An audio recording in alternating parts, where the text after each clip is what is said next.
Hello mga Inday! Wala naman ako masyadong ganap ngayong araw na to. Bandang hapon na rin to at niyaya ko nga si Kulot na pumunta nga kami sa baba. Para lang tumingin kung nagtinda si Ate Aga ng mga fishball kikiam at lumpia. Kasi nga ay naboboring nga ako sa bayat. Wala nga akong magawa kaya sabi ko kay Kulot ay pumunta nga kami sa baba. Pero bago nga kami bumili ay pumunta nga muna kami sa loob ng cart para nga tignan ko nandun na si Papa niya. At hindi nga ako nagkamali, nandun na nga si Papa niya at natatanaw ko nga at tinawag nga siya ni Kulot dahil nga malakas ang boss ni Kulot ay narinig siya kahit malayo. Dahil dito sa loob ng Clark kapag sumigaw ka o tumawag ka ay nag-e-echo nga yung boses mo kaya narinig siya ni Papa niya na kahit nasa malayo pa kami ay natatanaw na namin siya. Tuwan-tuwa na naman si Kulot, baka mamaya na naman ay meron na naman ibibigay si Papa niya kaya ganyan tuwan-tuwa na naman siya. At pagkatapos nga namin pumunta sa Papa niya ay lumabas na nga kami dito sa gate at bibili nga kami kay Ate Aga. Wala nga siyang tindang lumpia so ginawa ko na lang ay bumili na lang ako ng kikiam at binila ko rin ng fishball si Kuya. Maganda nga tumambay dito kasi maraming marites cherries. Pasensya na po kung may mga naririnig po kayong boses dahil nga nandito si asawa at holiday ngayon wala silang pasok at wala rin pasok si Kuya. Kahapon ko pa pala ito binlog, kanina ko lang inedit. Kung may naririnig kayong mga boses, kayo na lang po ang mag-adjust. So, kanagabihan na nga to, may dala si asawa na parang, ewan ko kung anong tawag dito, inaayos niya. Kapag ka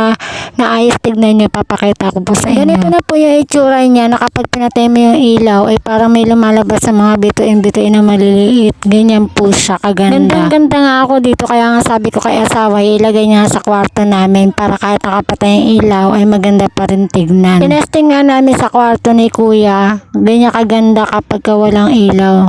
At tinawag ko na rin si Kulot para nga bihisan ng damit at yan nga po yung nanonood nga siya ng YouTube. Hanggang dito na lang po yung aking mini vlog. Salamat po!